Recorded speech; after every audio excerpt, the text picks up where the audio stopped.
developing countries to deliver his keynote address. Thank you very much. Thank you, Mr. Chairman. Sir Taj Hamad, Secretary General of UPF, for starting this session with a wonderful comment that how the energy of civil society is mushrooming all parts of the world.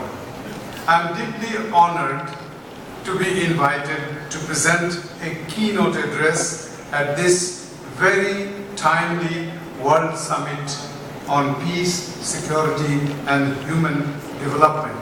So, convened by the Universal Peace Federation. Holding of the summit at this time is very significant as the drums of war are being sounded now. Peace-loving peoples of the world are holding their breath and praying intensely so that another avoidable war does not break out. It is my faith that the values of nonviolence, tolerance, and democracy, which augment the flourishing of the culture of peace, will generate the mindset that is a prerequisite for the transition from force to reason, from conflict and violence to dialogue and peace. My work with the United Nations took me to the farthest corners of the world, from Sierra Leone to Sri Lanka, from Mongolia to Mauritius, from Paraguay to the Philippines, from Kosovo to Kazakhstan, from Bhutan to the Bahamas to Burkina Faso. I have seen time and again how people, even the humblest and the weakest, have contributed to building the culture of peace in their personal lives, in their families, in their communities, and in their countries. One lesson that I have learned from this is that we should not ever forget that when women, who are half of the world's 7 billion people, are marginalized, there is no chance for our world to get sustainable peace in the real sense if they are marginalized. While women are often the first victims of armed conflict, they must also and always be recognized as the key to the resolution of the conflict. It is my strong belief that unless women are engaged in advancing the culture of peace at equal levels with men, sustainable peace would continue to elude us. And this morning, when the founder's address was presented, I was very impressed by hearing that Dr. Haq Jahan Moon mentioned about these dimensions of women's role, particularly calling this as the age of women.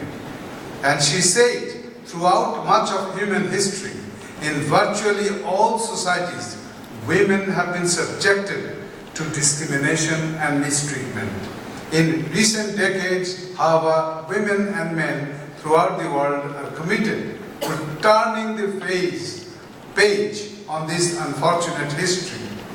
Increasingly, all people realize that as women are given encouragement and equal access, and I underline equal access, to better education, and as they take on positions of responsibility in all sectors, our world improves. When women contribute, the humanity benefits. And that is a very key message I would like to mention here. Without peace, as is always said, development is impossible. And also we say, without development, peace is not achievable. But without women, neither peace nor development is possible.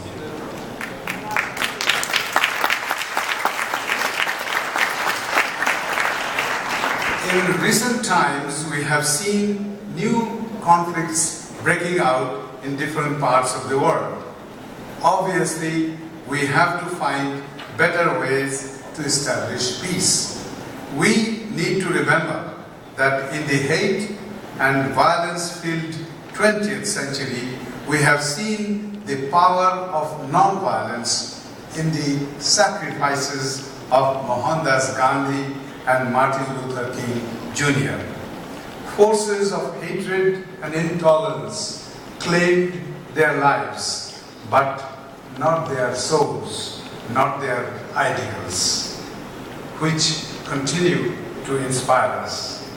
We should not isolate peace as something separate or distant.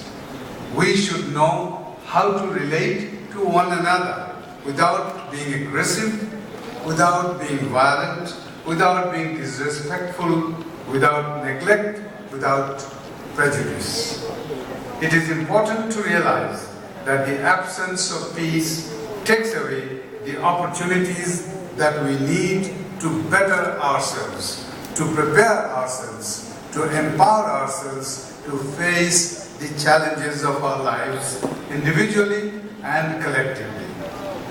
Here, let me also express my concern that the continuing and ever-expanding militarism is impoverishing and maiming both the earth and the humanity. The culture of peace should be the foundation of the new global society. In today's world, more so, it should be seen as the essence of a new humanity, a new global civilization based on inner oneness and outer diversity.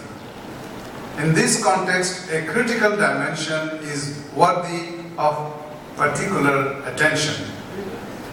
Poverty and lack of opportunities deprive people of their dignity as human beings, leaving them hopeless and incapable of pursuing the kind of life they may deserve. We must not forget that it is not only morally unsupportable, but also practically unrealistic to achieve sustainable peace without addressing squarely the crushing problems of poverty and human insecurity. It is therefore absolutely essential that human security, in a broader sense, should receive priority attention of the international community. Peace does not mean just to stop wars, but also to stop oppression, injustice, and neglect. How can we build the culture of peace? In 1999, the United Nations adopted the Declaration and Program of Action on the Culture of Peace, a monumental document that transcends boundaries, cultures, societies, and nations. It was an honor for me to chair that 9-month-long negotiations which led to the adoption of this historic norm-setting document. Though this landmark document and the program of action is an agreement among countries and nations of the world, governments, civil society, media, individuals are all identified in that document as key actors. And I would like to, in that context, mention that this is the 15th anniversary of the adoption of that document.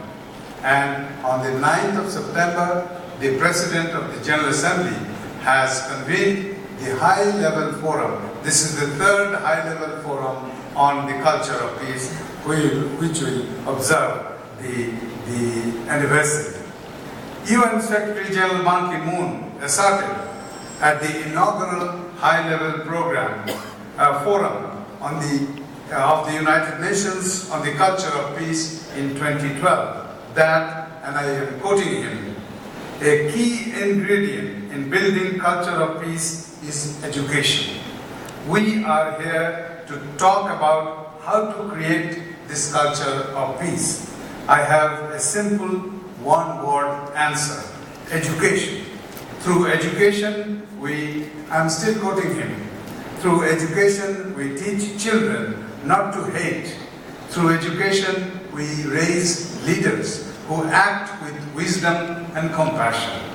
Through education we establish a true, lasting culture of peace. End of quote. All educational institutions need to offer opportunities that prepare the students not only to live fulfilling lives, but also to be responsible and productive citizens of the world. Indeed, this should be more appropriately called education for global citizenship. Such learning cannot be achieved without well-intentioned, sustained, and systematic peace education that leads the way to the culture of peace. Albert Einstein once said, and I quote him, "The world is a dangerous place to live, not because of the people who are evil, but because of the people who do not do anything about it." End of quote. Let us not sit back anymore. The time to act is now. Let us send a strong, loud and clear message from this forum that there is no place for war in our world. Let us embrace the culture of peace for the good of humanity, for the sustainability of our planet, and for making our world a better place to live. Thank you. Thank you, Your Excellency, Ambassador Amadou Chaudhry, former Secretary General and High Representative for the least developed countries, landlocked developing countries, and small island developing states.